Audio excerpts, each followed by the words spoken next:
Hi, I'm Bob Whitty with KPND in Sandpoint, Idaho. If I can be a fan of Skylight Books, LA's world-famous independent bookstore, from way up here in the Idaho Panhandle, then you can too from wherever you are. Visit the website, buy some books. You can even join their membership club and reap the benefits of supporting independent booksellers. Thanks.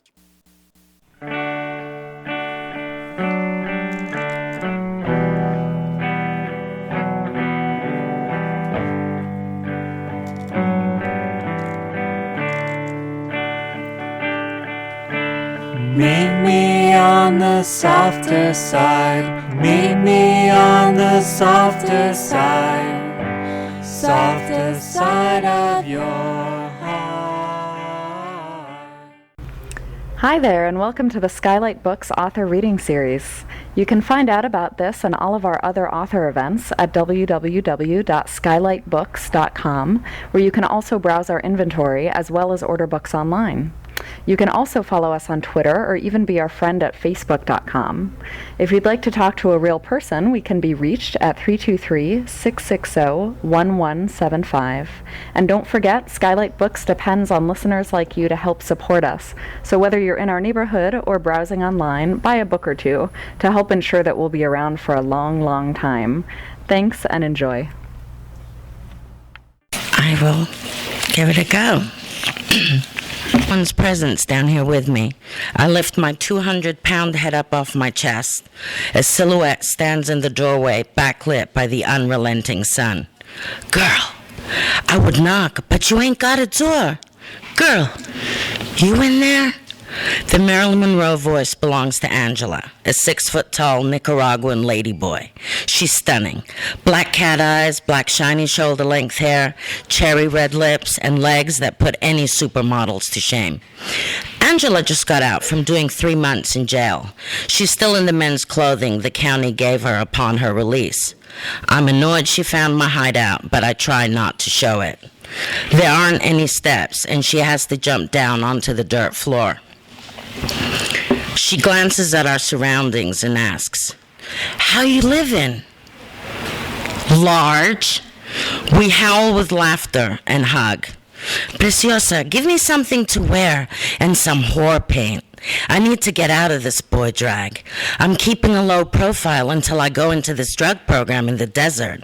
I got bumped up the waiting list because of the SIDA. You should come with me. SIDA is Spanish for AIDS.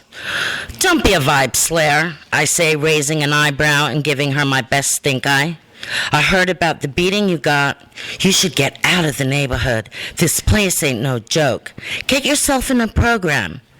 Don't you know there's nothing but hope for us until we're 6 feet under? Hope is for suckers, Angela. And frankly, I would rather get the shit kicked out of me again than go to rehab. Angela keeps up a steady stream of mindless chatter. I stop listening.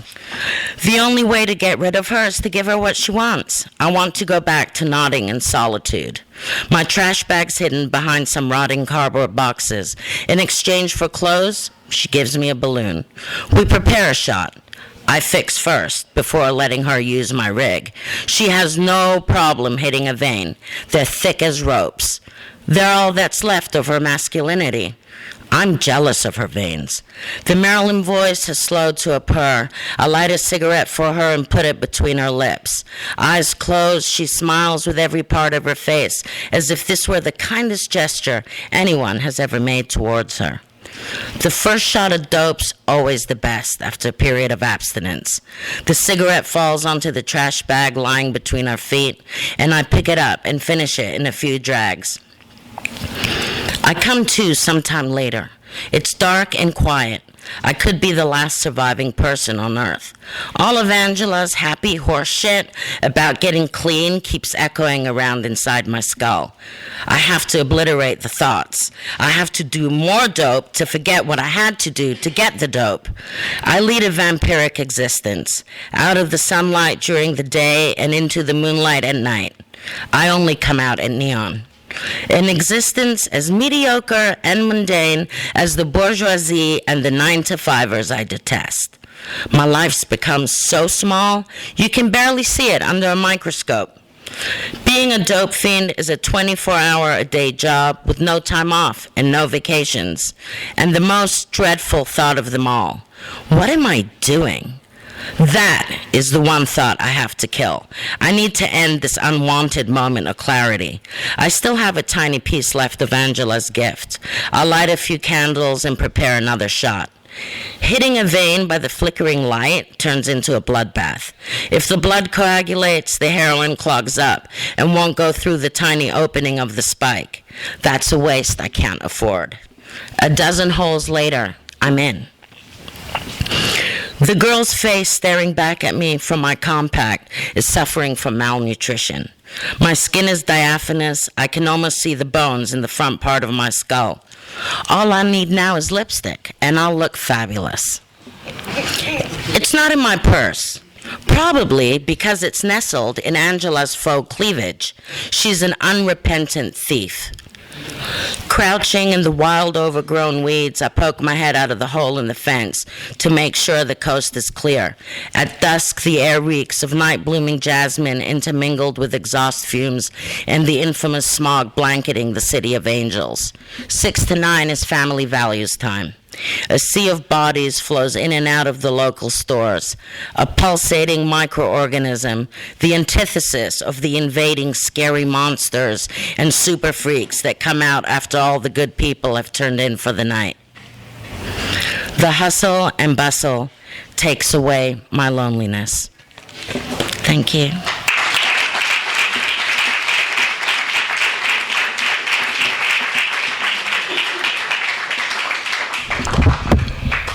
Thank you, Ava. Like all the stories, they're all, I guess what you categorize as lighthearted romps.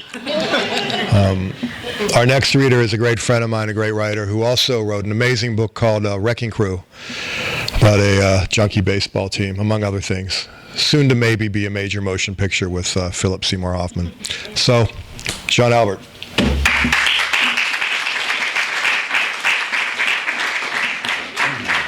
Thanks, Jerry. I've been advised to read slower by my wife because I tend to get up here and just read fast, and then time's up and I tell really offensive jokes. So I could tell a joke. I want to thank Jerry for this. This is I guess it was explained to me as a book of fiction, which, I've done a lot of journalism and written some nonfiction, and this is my second work of fiction. The first one is actually, and this is no shit, it was a Harlequin novel. It was an anthology. It was supposedly the more sophisticated type. I don't think anybody's probably read that. Anyways, I'm going to read this. I'm going to read it slower. What I'll say is that it's fiction. It's based on a true story. It's a little, parts are changed, but the general premise is that it's sort of my version of the story of Frankenstein, and hopefully that'll be apparent. I don't know. I didn't really want to write about heroin because it kind of bores me now, but this is a thing that happened, or is inspired by something that happened a long time ago. My persistence pays off, and I get a serious lead. A once famous singer of a now defunct hair metal band says he scored some overpriced Persian the night before. The deal was facilitated by an older record executive turned cokehead we both casually know. Without saying goodbye, I hang up and make a call. 20 minutes later, I'm buzzed into a large Art Deco apartment building just off a seedy stretch of Hollywood Boulevard. Not waiting for an elevator, I scurry up several flights of stairs and arrive at a door where a shirtless, tanned man in his 60s, named Ron, lets me into a spacious apartment. Behind him stands a far too thin 40-something woman named Anne, whose ravaged beauty perfectly mimics the fading grandeur of the building. The two have obviously been doing on a cocaine binge. Ron is sweating and talking a mile a minute about music. He used to be a big shot in the business and keeps dropping names of new band bands he thinks will impress me. I don't really give a shit. This kind of chatter is strictly a coke thing, and I find it annoying. The buzzer finally rings. The connection has arrived. He's a thin Persian kid in his 20s, dressed kind of new wave. He appears as jittery as the other two, avoiding eye contact and laughing at nothing in particular. The three seem to know one another, so I hand over my cash. I will wait there while he gets the dope and brings it back. It's something I would never do on the street, but a mutual friend's apartment is another story.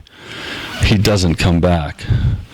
Initially, I tell myself he's just late like every other power-drunk dealer. I eventually persuade Ron to call him, but there's no answer.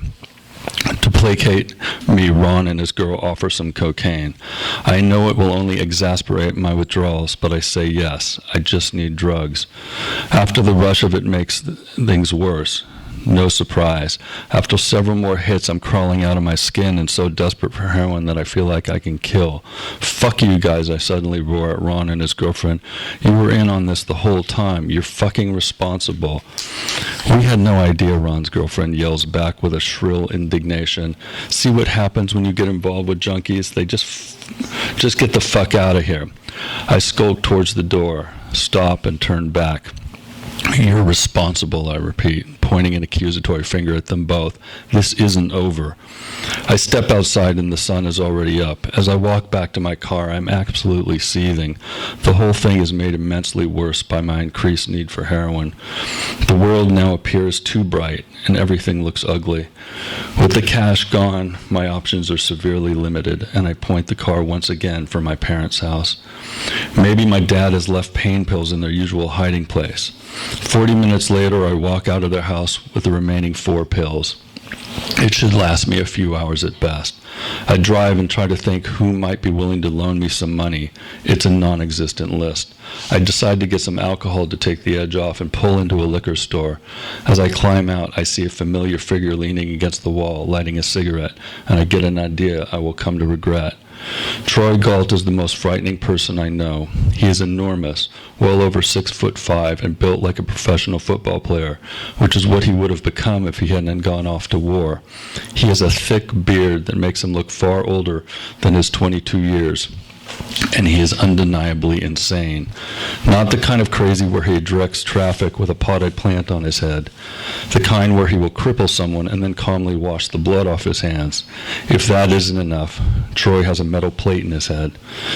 He took a bullet to the dome while butchering some enemy combatants in close quarters. It seemed the army approved of his deeds but not his methods, which reportedly involved decapitation. He was awarded an honorable discharge and came home to wander the streets and sleep on the beaches of his previous life. Troy and I went to school together, from elementary up to high school. Even as a kid, Troy wasn't exactly a pacifist and was capable of beating the shit out of anyone. But after several years of doing unspeakable things in the special forces, he seemed a different species. How's it going, I ask, coming out of my car. He studies me and furrows his brow. Hey, dude, he says, I want some heroin. You have any? I shake my head. I should have a whole bunch of good dope, but some fucking dude burned me last night. Robbed you? Listen, if you help me get my dope back, half of it is yours. Interested? He smiles weirdly like he's amused. I'm certain he's going to tell me to get lost. Unfortunately, he doesn't. I'll get your dope back, he says, and flicks a cigarette against my car.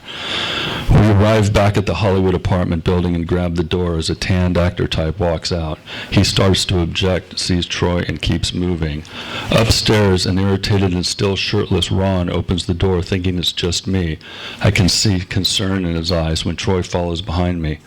I calmly ask if there have been any new developments. Before he can answer, his girlfriend walks into the room, her eyes wild from the cocaine.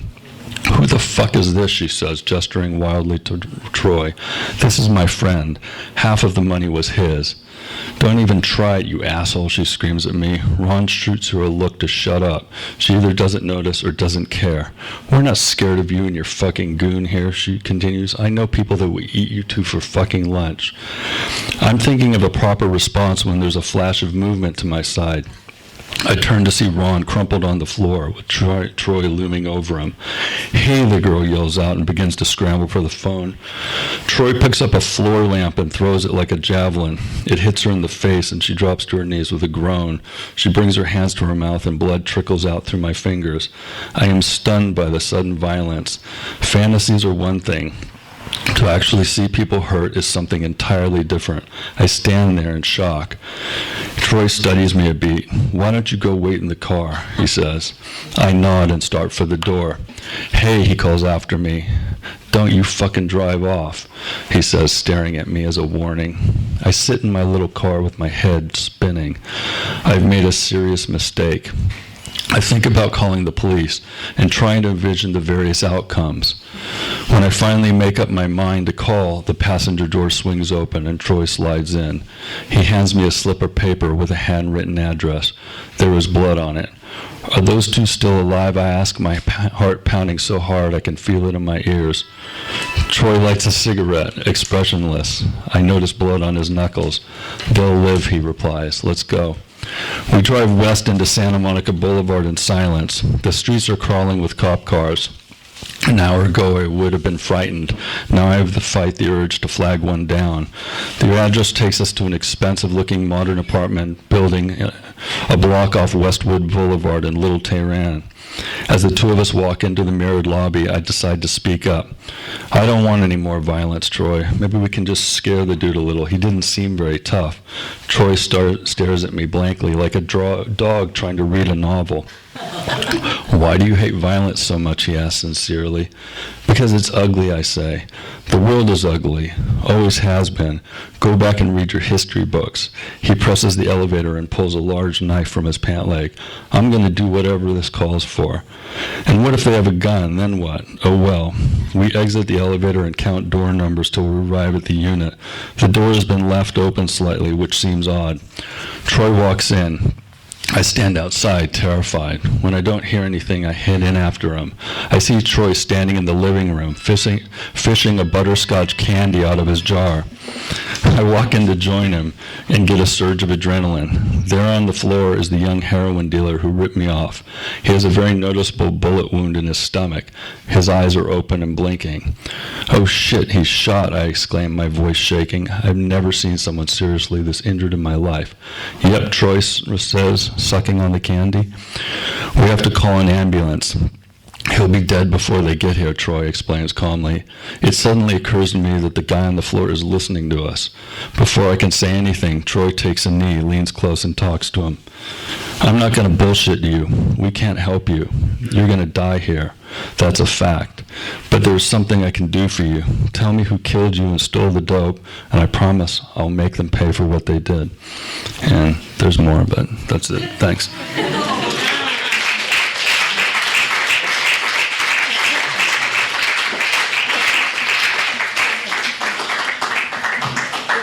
John. What a great story.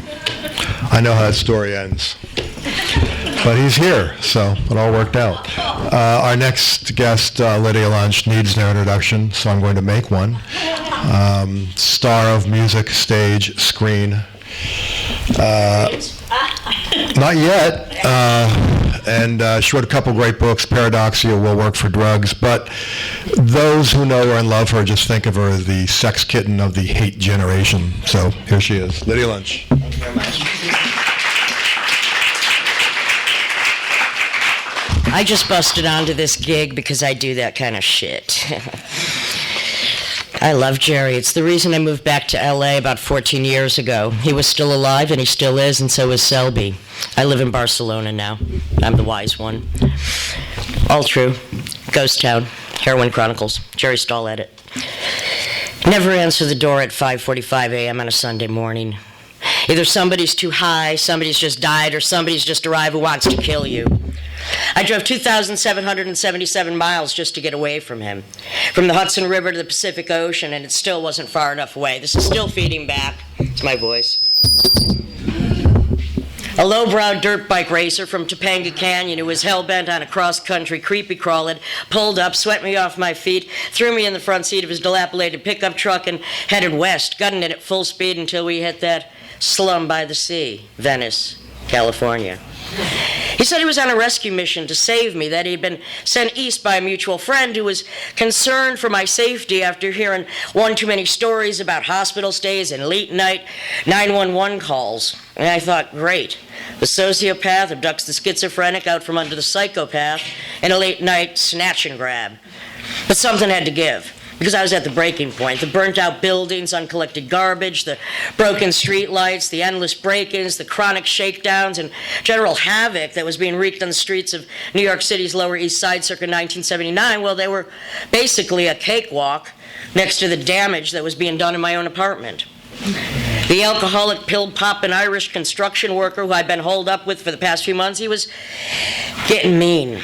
He was jealous, cruel, beautiful, an irresistible combination of mania and machismo. I like him that way, actually. By day, he'd play Iron Man.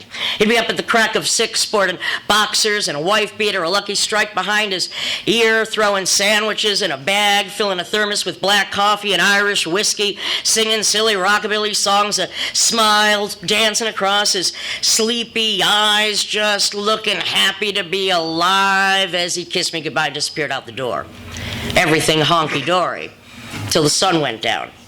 The knives came out, and he stumbled back from the bar half plastered after banging steel girders together for another 8-hour stretch.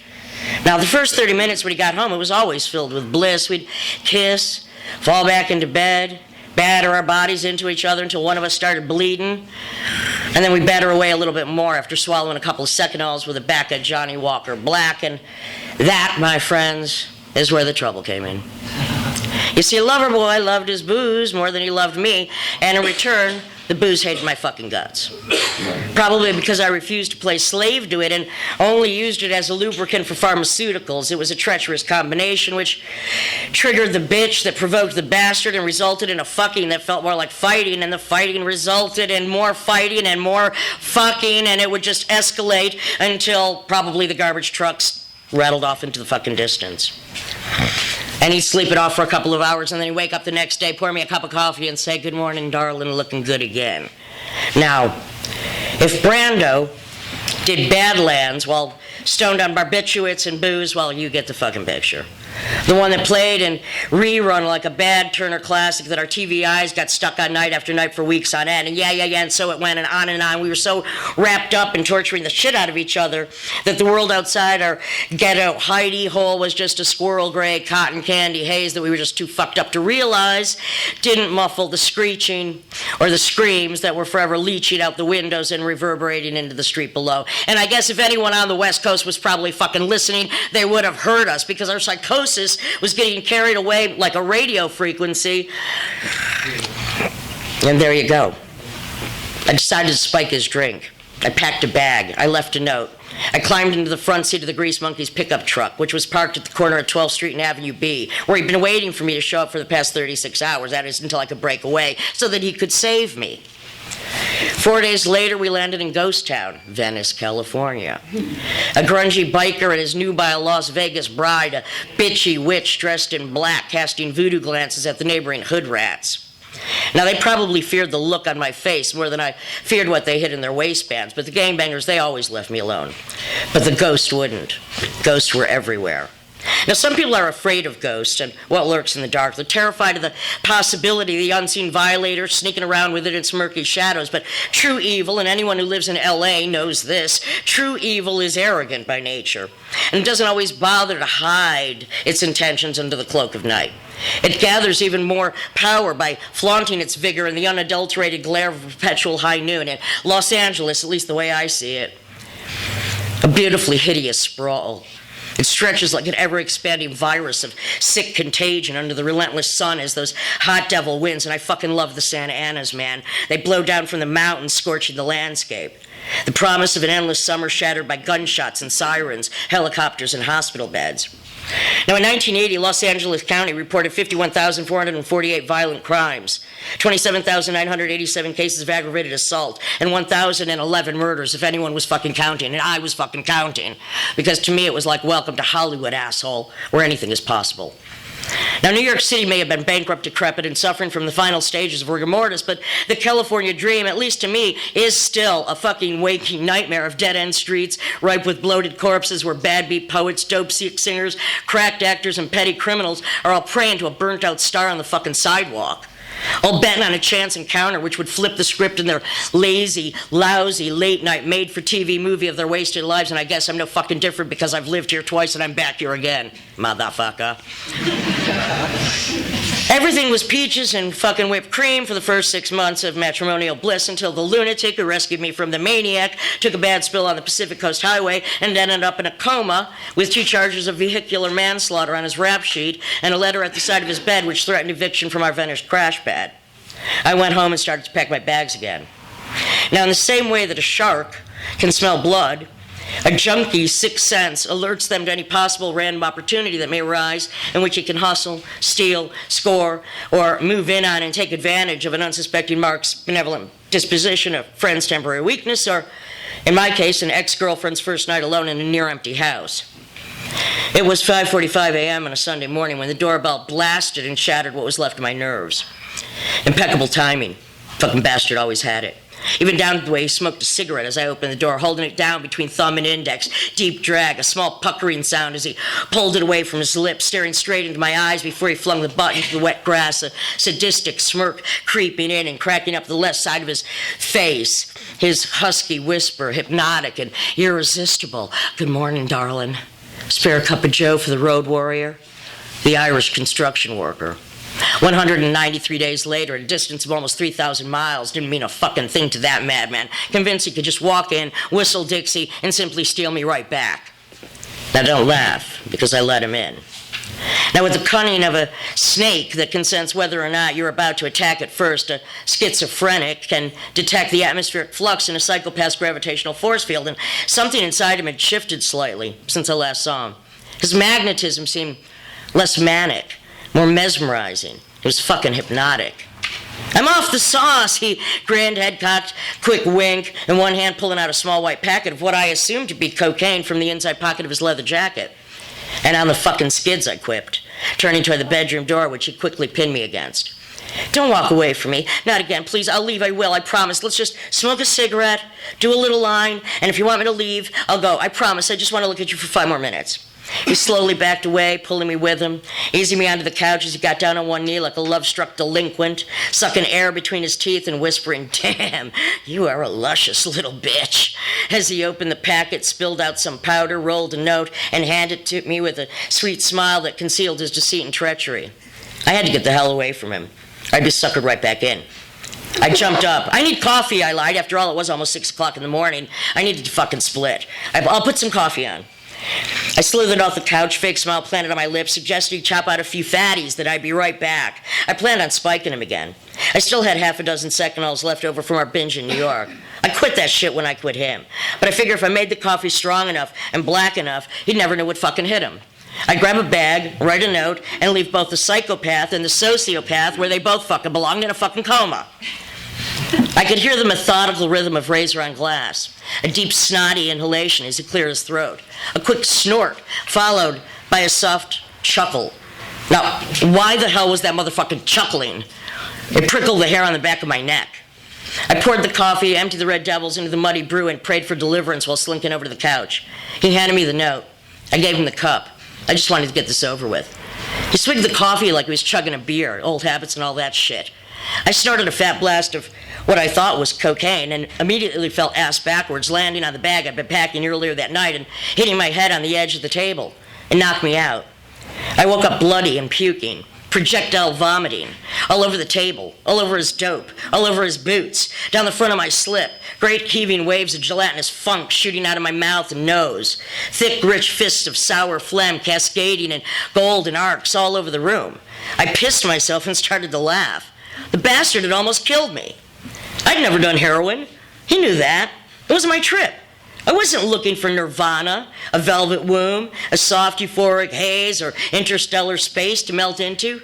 Man, I dug that shit that jacked up the irritation level. Barbs and booze, coke or speed, LSD, something that accelerated my already jacked up metabolism. I wasn't interested in slowing shit down, smoothing it out, softening the edges. I wanted to keep the edges rough, like the one I just hit my fucking head against.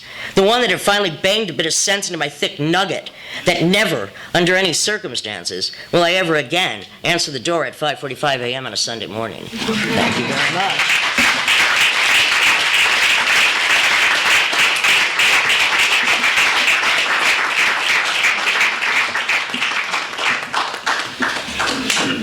Wow, I'm just feeling so hosty. I forgot to mention that Lydia's story will be an after-school special. It's currently in development and will be on, I think, the Sprout channel, maybe Nickelodeon, for those who have kids, Nickelodeon. I'm going to switch it up now and change from heroin to speed. As a lot of you professionals know the difference between a junkie and a speed freak and a junkie. A junkie will steal your drugs or steal your TV and spend it on drugs. A speed freak will steal your TV and take it apart and leave it on your front lawn. Or so I've read. Anyway, no knock on the other writers, but this is a little more highbrow than what we've become accustomed to this evening. And also, nothing to do with drugs, but I have no fucking attention span, so I'm going to break this into 5 parts for easy, bite-sized consumption. People are leaving again. What the fuck? Jesus. Ah, well. Can't take this shit personal. This is part 1, bad sex on speed. The rush, the terror, the acrid stink of your sweat soaking through furniture 3 blocks away. Speaking of stink, what is that? Did somebody piss under your arms? Is that possible? Could they have pissed in your armpits 3 weeks ago and you just now noticed? Like, say, when you get in the cab and the seat's wet after a pack of frat boys beer up too hard and leave bud puddles, hop inside and question, why does your God hate you? You hear the splat when you hit the seat, but answer, because you're a tweaker. You don't know your full wet ass till you squish out of the cab. People never call the police until it's wet ass time. Al Pacino, Sea of Love. Speed keeps you so clammy you can't feel damp. Just one of the many advantages. It's that giggle of recognition that I just feel like I'm reading to an audience of almost one. Fucking alcoholics, where's the dignity? Remember that dancer, Lorleen, Patricia, with the misspelled devil ink on her neck? Hail Satin. It's not a mistake, it's a statement. That is the only voice I do for all characters. It was Lurleen. She had some kind of jailhouse hair lip that slurred her words to the left. You ass maggot, you think I'm a fucking creatine? Like I say, upscale. After 11 vodka tonics, you'd see day workers hand her 5 sweaty dollar bills to lift her skirt and gaze in her labia, which weirdly resembled a pair of chimp ears. You'd seen one once in a French Quarter voodoo store. It was supposed to bring its owner lifelong protection and success. From the moment the Sisters of Marie Laveau gift shop door hissed shut behind you, you knew you should have bought the thing. Everything would have been different. Why are you such an asshole? Are you crying? Want to talk about how Zelda would boot her vag needle? I said it. Let it stand up and quiver by itself, then grand finale with a Heimlich-like shudder and pass out forehead first on the bar with the rig sticking out between her legs? The pink tip made it weirdly like a little dog's organ, aroused. You suffer compulsive thoughts. Sometimes just images that you do not want to think but cannot stop thinking. This is one of them. Sometimes she'd wet herself. Who wouldn't? $5 more she'd croak when she came to and saw her condition. Remember when mysterious Hasids began to speak to you out of the ceiling? A rabbi would just appear. You'd realize you were staring at him, that he was talking. You'd think, maybe he was always there. You just needed this much crystal to see him. Those sad old shaded eyes followed you as he spoke. Seriously. Why are you such an asshole? You know, sometimes you write shit and then you're up here reading it and you're like, what the fuck was I thinking? But you can't hide. You just can't fucking hide. Part 2, crashing. What's that like? Remember how you felt the first time you couldn't get it? I love that my daughter's here, by the way, because it's such a bonding thing to read this material. What a lucky girl. Remember how you felt the first time you couldn't get it up? The scalding rage, the way Cheeto Dry Cindy Carminucci looked at you when you stopped trying to cram your 16-year-old shame handle into her? Look at... Patent pending. Look at you, 30 years later. The episode still has you assuming the cringe position. You raised your sweaty face, your eyes met hers, and she looked at you like you were some kind of a cripple, a sex gimp. The original title of my autobiography, by the way. No, I'm kidding. It was 50 Shades of Jew. Crashing is that feeling, that kind of fun, some version of non-stop. From the minute you wake up, if you sleep, which you don't, you're not an amateur. Part 3. What people who are never addicted don't understand. You did not do this shit for pleasure. You did it for relief. Shoot enough, and the world whooshed to quiet, and you were content just to sit, maybe drool a little, calm as a hyperactive toddler after his first lick of a Ritalin lollipop. What a romantic. Part 4. Found elsewhere in the book, oddly. In the D Speed Wing. Day 1. You write a poem with doorbell and cerebellum appearing in the same sentence 36 times. They give you something for the shakes and put an ice cube in your mouth, which cracks badly at the corners. Your blood, actually, appears to be plaid. I'm going to go with blood. Day 2, a counselor, later to become famous in a rehab reality show, keeps asking you in group what your deal is. After the 5th time, when he's standing right over you, you finally start to answer, and he laughs and yells in your face from 2 inches away. Bullshit. Day 3, you see the albino. He had some kind of paint thinner methadone incident in his mother's carnival. Grabbing men and women's palms on the midway, reading them and weeping. You don't want to know. You don't fucking want to know.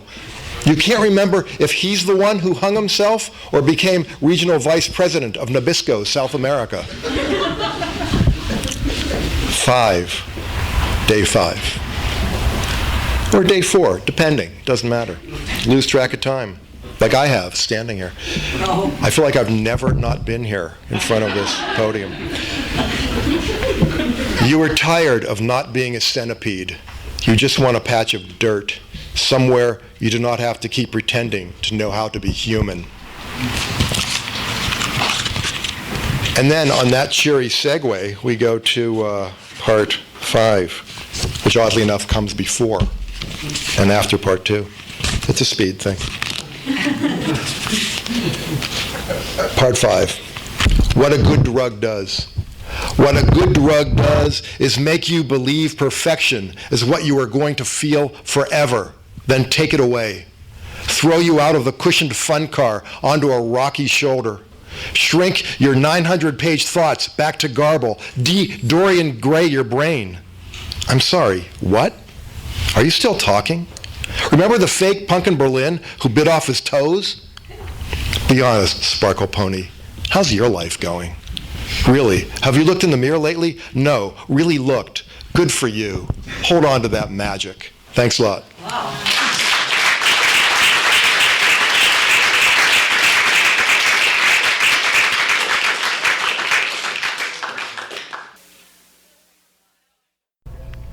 You've been listening to the Skylight Books author reading series.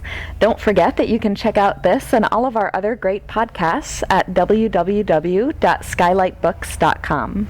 Today's music was provided by Fragile Gang. You can check them out at MySpace, Facebook, and the iTunes Music Store. Thanks for stopping by, and we hope to see you soon.